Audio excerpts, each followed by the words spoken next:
raising a family. I recall several things with Mac when she was growing up.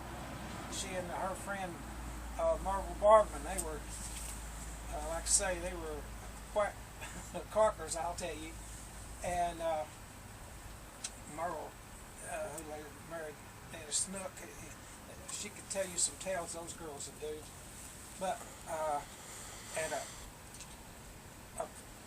a pretty early age, her dad bought her a pinto pony, and it was huge. So, of all things, the name of pinto pony, she called him Hotel, because it was so big. I don't know how she ever related to that. But one of the other things I recall was Granddaddy was gone a lot, and so she and the kids had a lot of time to play, and Granddaddy come in, they were living there in Fort Worth, and he came in from Jacksboro, he's running a rig over there, and they went by the schoolyard in this taxi, and he looked over and he said, "That looks like my car," and Mac was out there doing donuts in the snow. So, gives you a little something about the character of Mac. She could be serious now. I'm not saying that, but she had that spirit. Like when we were in Angola, she was always sending us stuff, and I got some of the most beautiful ebony stuff you ever saw. And hey, I think Emma still got that big, fancy carved chest. That they sent. Well, here come this box, and they had talked to us about the headhunters and all that stuff over there. Here come this box, about this square, about yay tall, but it was light as a feather. And so we were trying to guess what was in it. You know, here's one of these head dams off of one of these hoodoos or whatever have you. So we opened it up, and I started taking this seltzer out and this straw and stuff, and about this far down in there, the little slip says buffalo dung. No, it was elephant dung, wasn't it? It was elephant dung. So we got a box full of elephant dung. So that just kind of gives you a picture of what her spirit, of what she was like. And she was a very, very, very special person in my life, and I'll never forget her, and I always cherish the memories that we had together. You always hate to lose a loved one, but when there's such fond memories, it makes a heart feel a lot better. And would you like to say something? I will try. Okay. I will try. I'm not sure I can do this, but I will try.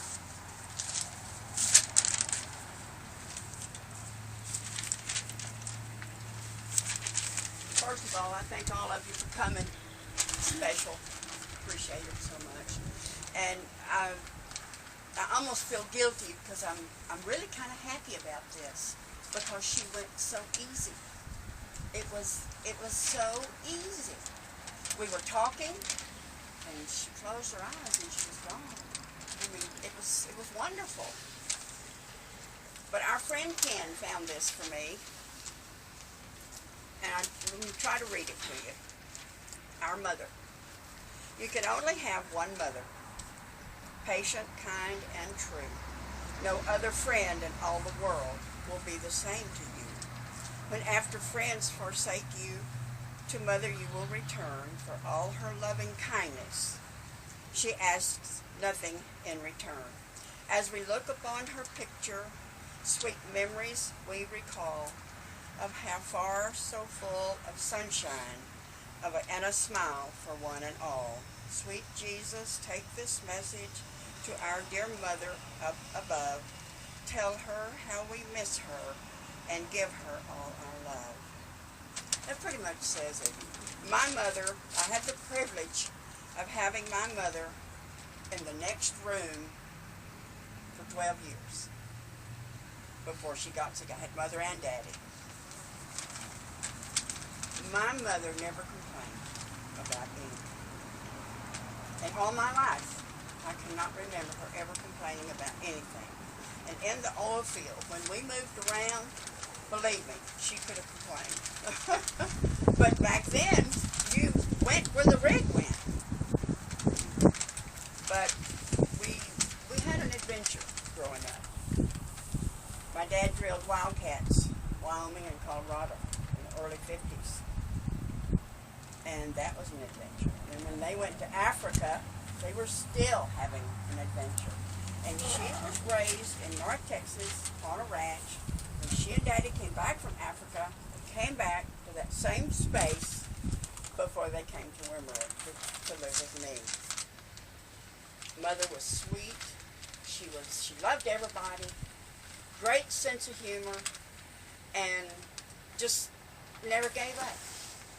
And she never stopped flirting with my daddy's picture every time we went in there.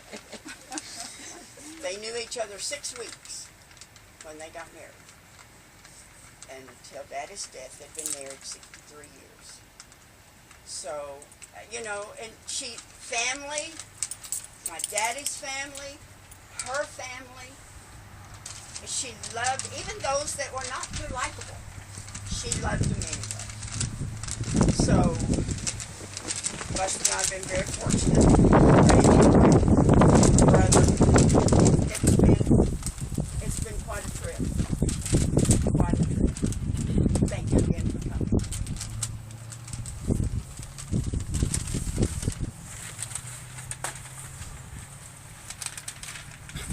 Anybody else care to say anything? I don't know that I mentioned my old chewing tobacco, football playing, beer drinking buddy right there. Maxine's baby brother. But he and I grew up together and used to sit on the corner of the drugstore with the one red light, chew tobacco, play license tag poker, if you don't know what that is. And one of our greatest thrills was to wait till Bus and Matt would come to see them. Buster and Matt always had a fine looking car.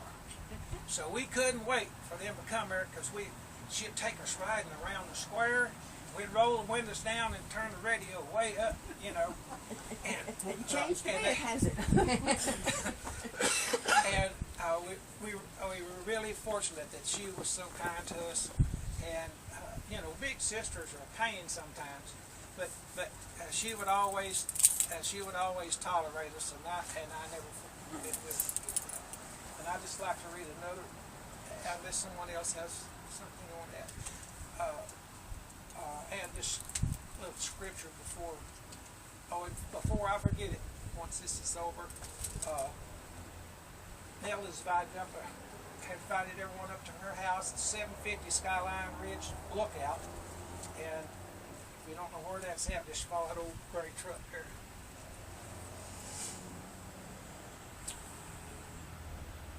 John wrote his gospel about what would we do if it wasn't for salvation and what to do. And so he wrote this: "Let not your hearts be troubled. You believe in God, believe also in me." And this is Jesus speaking. "In my Father's house are many mansions. If it were not so, I would have told you. I go to prepare a place for you, and if I go and prepare a place for you, I will come again and receive you unto myself, that where you are, there I may be also. And whither I go, you know the way." And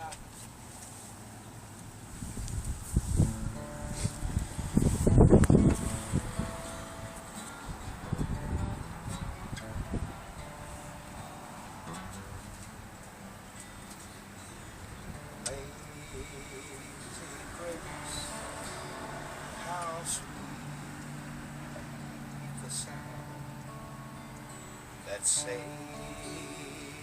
a wretch like me. I was once was lost, but now am found. 'Twas blind, but now I see. 'Twas grace that taught my heart how to feel, and grace my fears relieved. How precious did that grace appear the hour I first believed. When we've been there 10,000 years, bright shining as the sun, we have no less days to sing God's praise than when we first begun. Sing it with me. Amazing grace, how sweet that saved a wretch like me. I once was lost, but now am found. Was blind,